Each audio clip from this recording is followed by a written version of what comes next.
Good morning बच्चों। आज हम सब कक्षा 10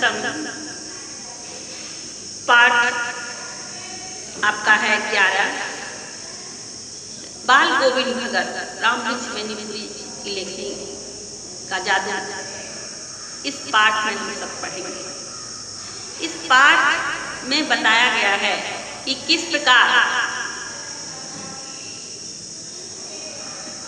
प्रकार बाल गोविंद भगत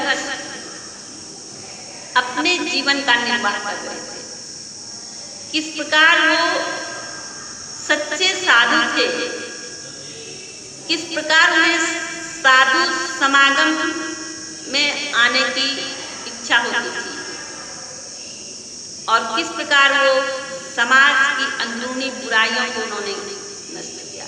इस पाठ के माध्यम से बताया गया। उनको प्रेम था, किसी से मोह नहीं था। वो अपने पुत्र तक से मोह नहीं करते थे। इस पाठ में बहुत ये रेखा चित्र शैली में बताया गया है, दर्शाया गया है पाठ में। इसमें लेखक ने एक पात्र का चित्रण किया है कि जो कबीर के, जो बाल गोविंद भगत थे, कबीर के आदेशों का पालन करते थे, निर्गुण ब्रह्म के उपासक थे। वो कुछ ऐसा चीज नहीं जानते थे कि पाखंडों में पड़े रहते थे, ऐसा नहीं था। सच्चे साधु कहा गया है। खेतीबाड़ी का भी काम करते थे और वो गाना गाते थे। उनके संगीत में एक जादू था और उस जादू से सभी लोग मस्त हो जाते थे। यानी कि सुन करके सारे अपना थिरकना, पैरों को एक सही दिशा देना, हलवाहे के पैर थिरक जाते थे, रोपनी पंक्तिबद्ध धान रोपना शुरू कर देती थी। बच्चे भी नाचने लगते थे, छल मचाने लगते थे। तो उनके जादू थे संगीत में। बाल गोविंद भगत जी के संगीत। बाल गोविंद भगत एक सच्चे साधु कहा जाए। साधु जो दूसरों की भलाई करता है उन्हीं को साधु कहा जाता है। हमेशा दूसरों के हित के बारे में सोचता है, वही साधु कहा जाता है। तो इस रेखा चित्र के माध्यम से लेखक ने ग्रामीण परिवेश को चित्रित के साथ साथ ग्रामीण संस्कृति को भी प्रस्तुत किया है। बाल गोविंद भगत बाह्य व्यक्तित्व को बताने का प्रयास किया गया है कि उसके बाहरी व्यक्तित्व कैसा था। अंदर से तो अच्छे थे ही, बाहर से वो कैसे थे। तो अभी तो मानवीय सरोकार होता था, उनको मानवता थी उनमें। गोविंद जी बाल गोविंद भगत के माध्यम से लेखक को सामाजिक बुराइयों एवं रूढ़िवादी पर सोच रहा किया है कि वो मानवता की भावना को प्रतिपादित करने वाले थे। वो मानव से प्रेम करते थे, ना कि उसको मोह था किसी चीज से। सभी के साथ वो समानता का व्यवहार करते थे। वो ऐसे व्यक्ति नहीं थे कि हम अपने मोह में फंस जाएं, दूसरों के हित के बारे में ना सोचें। हमेशा उन्हें दूसरों की चिंता लगी रहती थी। वो पुत्र मोह भी नहीं था, उनको पारिवारिक मोह भी नहीं था। जब खेतीबाड़ी करते थे तो वो मठ में जाकर के देते, जो उनको मिलती थी उन्हीं से वो जीवन निर्वाह करते थे। जीवन पर्यंत वो वैसे ही रहे। इसलिए बाल गोविंद भगत का आंतरिक व्यक्तित्व जैसा था, वो अंदर से जितने अच्छे थे उतने बाहर से भी अच्छे थे। ऐसा दर्शाया गया है इस पाठ में। रामवृक्ष बेनीपुरी को कलम का जादूगर इसलिए कहा गया है कि जादू की लेखनी में ऐसी जादू थी जिसको उभारा गया है इस पाठ में। भगत जी 60 साल के थे लगभग। सफेद बाल हो चुके थे, मंझोले करके थे, बूढ़े चिट्ठे व्यक्ति थे। उनके बाल पक चुके थे, सफेद हो चुके थे, लेकिन बहुत कम कपड़े पहनते थे। लेकिन वो उनका आदर्श था बहुत अच्छा। आदर्श, उनका व्यवहार से सभी लोग प्रभावित होते थे। सभी चाहते थे उनके आदर्शों को किस प्रकार निखारा है, मतलब किस प्रकार हम लोग भी अपनाएं। ऐसा होना चाहिए। आषाढ़ का महीना था, गांव में सभी लोग खेती बाड़ी में काम में जुटे हुए होते थे। सभी के कंठ में मधुर संगीत गूंजने लगता था जब वो गाते थे, रामधुन गाते थे।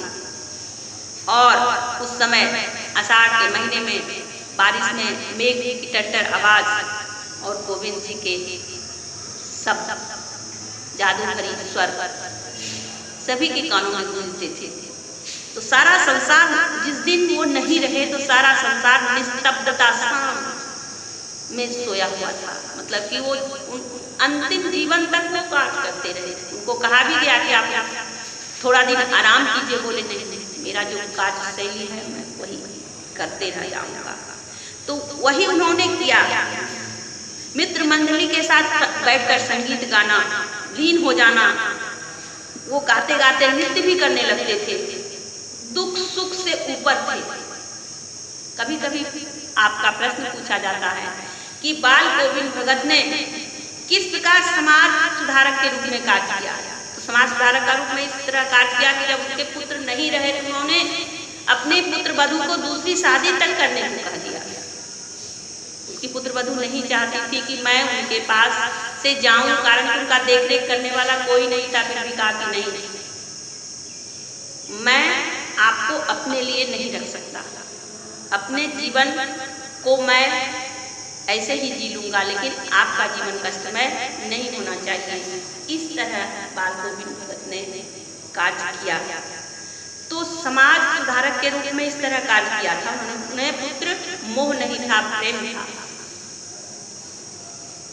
तो इस प्रकार जब वो अंतिम समय जब आ गया उनका, तो उनके गंगा स्नान करने के लिए जाते थे। वहां पर साधु समाधि होती थी, साधु लोग से मिलते थे और सारा कार्य करते थे। इसलिए उनको सच्चा साधु कहा गया है गोविंद भगत जी को, कि खेती बाड़ी से जुड़े गृहस्थ बाल गोविंद भगत अपनी किन चारित्रिक विशेषताओं के कारण साधु कहलाते थे। यानी कि खेती बाड़ी का भी काम करते थे, ये नहीं कि साधु कमंडल लेकर के बैठ जाते थे। खेती बाड़ी कर करके जितना उपजा उनको होती थी वो सारे को मठ में दे देते थे, जितना उनको दिया जाता था उसी से अपना जीवन चलाते थे। तो यह कबीर आदर्शों पर चलते थे। दोनों समय गीत गाते थे, स्नान करते थे, ईश्वर की उपासना करते थे, सत्य का पालन करते थे, कभी झूठ नहीं बोलते थे और वह सबसे खराब व्यवहार रखते थे। ये नहीं कि कोई कुछ कर दिया उसके हिसाब से करे, नहीं, जो है सही वही कार्य करना था, जो अच्छा लगता था। किसी भी चीज को वो छूते नहीं थे जब तक बिना पूछे उसका। तो ये उनकी एक महानता थी। बड़े लोगों को भी हम लोग देखते हैं कि कोई चीज सामान उठाते हैं तो पूछ के ही लेना चाहिए। हम सबको भी यह सीख मिलती है कि किसी का सामान लीजिए तो उसे पूछ करके ही लीजिए, तो एक आत्मसंतुष्टि होती है। तो इस प्रकार व्यक्तित्व, जो बाल गोविंद भगत का व्यक्तित्व यहाँ पर सराहा गया है, हम सबको दिखाया गया है इस पाठ के माध्यम से, तो पढ़ने योग्य है। हम सब भी उनके जीवन से संदेश देना चाहते हैं और हमें वैसा कार्य करना भी चाहिए। तो राम वृक्ष बेनीपुरी की लेखनी में इसीलिए जादू कहा गया है क्योंकि जो रेखा चित्र है जो वो लिखते हैं वो सजीव चित्र के रूप में लिखते हैं और सभी के हृदय को छू जाता है। तो हम सबको भी इस नियम को अपनाना चाहिए। तो इस पाठ से हम सब यहाँ पर इतना कुछ सीख सकते हैं। धन्यवाद बच्चों, अगले पाठ में